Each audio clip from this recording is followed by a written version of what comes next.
set the central rate that is higher than the market rate.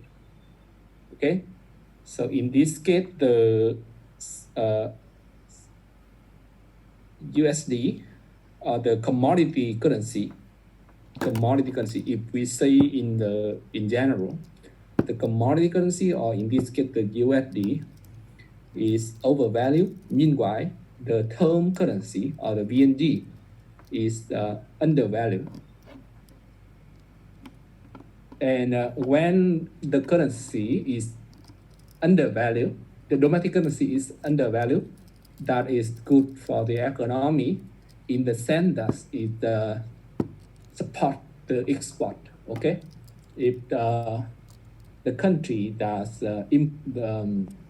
follow the policy to support the export, so usually the central bank maintain the undervalued currency, or they set the exchange rate that in the sense that the domestic currency that have a low value. And what happened to this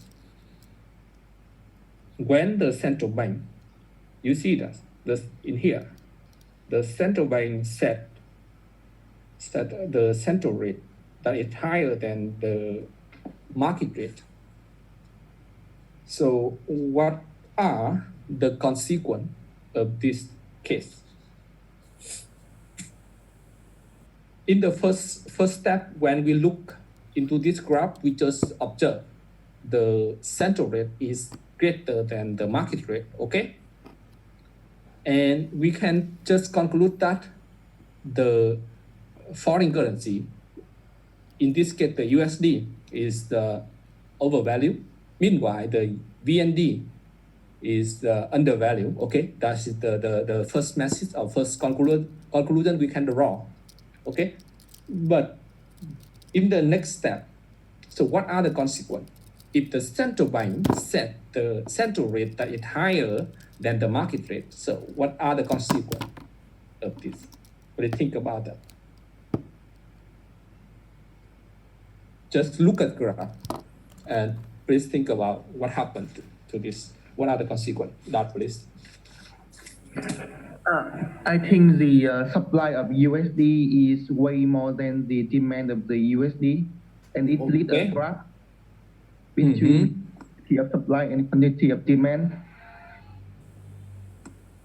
So we can see that the supply here, right? The supply is higher than the demand. If we look at on the line of the ECR here, we draw the line slide. We have the quantity of supply is greater than the quantity of the demand, or in other words, there is an excess in the supply. Excess in the supply, right? Then what happened?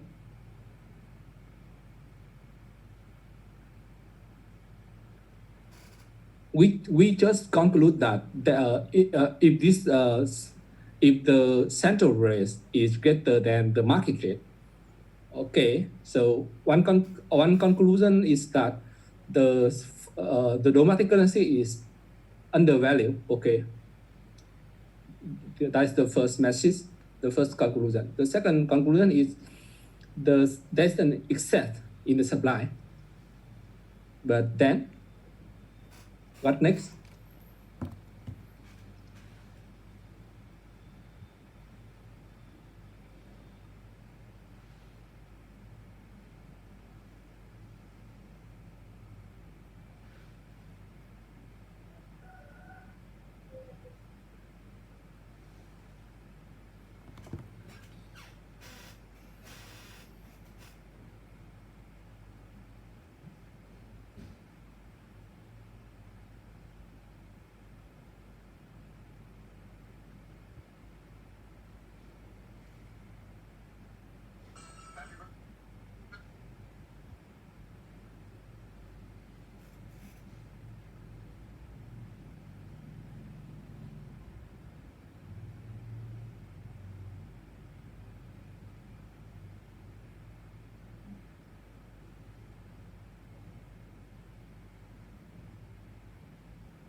Any ideas?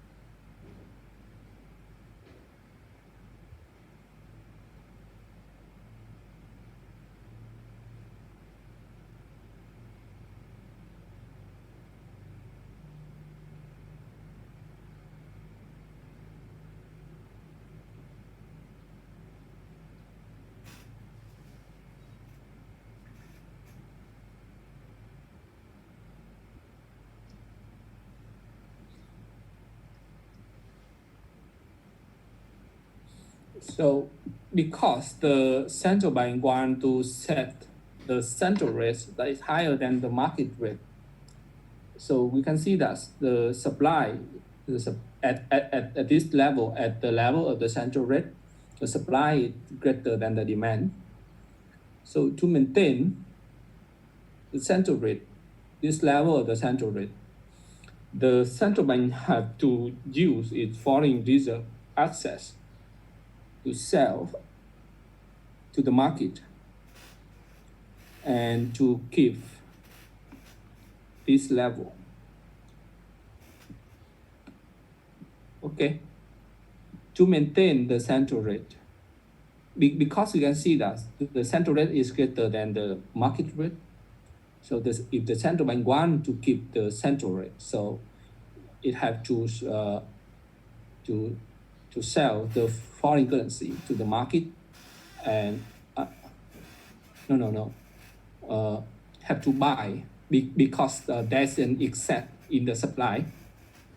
Okay, the supply is greater than the demand, so there is an excess in the supply of the foreign reserve.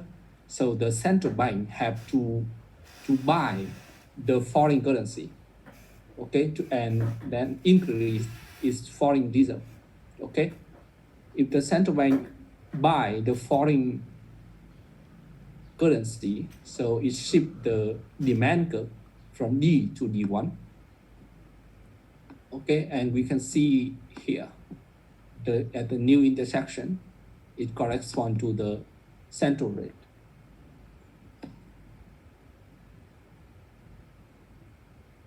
So that's the first scenario we have.